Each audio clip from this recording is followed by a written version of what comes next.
나를 괴롭히지 말라. 지금 사도 바울이요, 마치 정말 신경이 곤두선 것처럼 지금 이야기하고 있습니다. 사도 바울의 상황이 어떠했기에 이 마지막까지 감정을 넣어서 지금 사도 바울이 표현했던 것일까요? 우리가 익히 알고 있는 것처럼 갈라디아 교회 거짓 교사들이 판치고 있었습니다. 그들은요, 할례가 구원에 너무나도 중요하다는 것을 주장하면서 바울의 가르침을 무시했습니다. 그 사람들은요, 오히려 사도 바울이 거짓 교사다라고 몰고 하고요, 심지어는 사도 바울의 사도성까지도 깎아내렸습니다. 바울은 열과 성을 다해서 예수 그리스도의 은혜와 복음을 전했는데 사도 바울의 상황이 굉장히 안타까운 상황 가운데 놓인 거예요. 그런데 여러분, 사도 바울은 그 괴롭힘의 상황, 억울할 수도 있는 그 상황 속에서 원망하지 않아요. 좌절하지 않아요. 오히려 지금 담대하게 이야기하고 있습니다.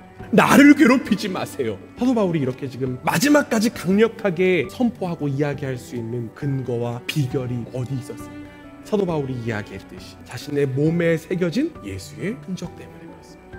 여기에 지금 나와 있는 그 흔적이라고 하는 단어의 헬라어 원어는요, 스티그마예요. 이 스티그마라고 하는 단어는요, 노예에게 박힌 흔적입니다. 즉 낙인인 거죠. 그렇다면 여러분, 예수의 흔적 무엇입니까? 사도 바울 자신이 바로 예수님의 노예이고 예수님의 소유다라고 하는 의미입니다. 사도 바울은요, 예수 그리스도 안에서 자신의 신분, 자신의 정체성을 분명하게 알았습니다. 내가 예수님의 노예이니까 나를 괴롭히지 마 라고 지금 이야기하고 있습니다. 이 로마 시대에는요, 노예에도 높고 낮음이 존재했다고 합니다.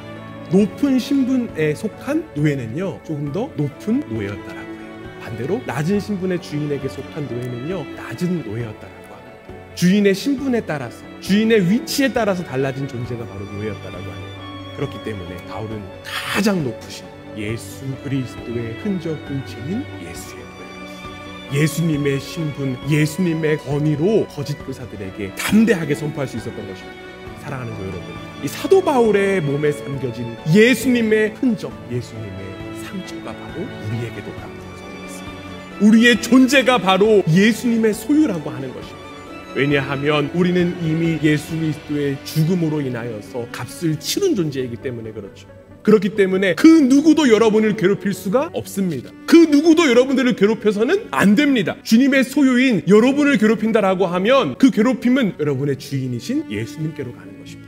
그러나 이 세상은요, 그 사실을 전혀 모른 채 그리스도인들, 여러분들 자꾸만 괴롭힙니다. 하나님 안에 새로운 존재인 여러분을 향해서 하나님을 버리고 이 땅의 가치에 편승하라고 유혹합니다. 협박합니다. 하나님께서 허락하신 축복을 누리기보다 이 땅에서의 삶, 안정된 삶이 축복이라고 강요합니다.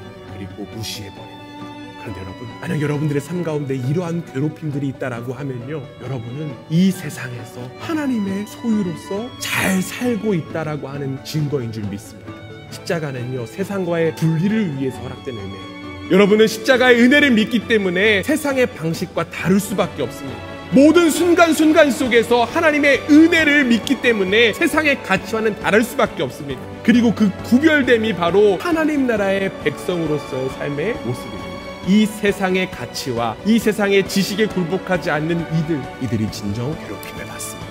그리고 그 괴롭힘을 여러분들이 받는 것이 아니라 이미 가장 큰 고통과 고난을 받으신 예수 그리스도께서 받으십니다. 우리는 이미 예수님의 소유이기 때문에 그렇습니다.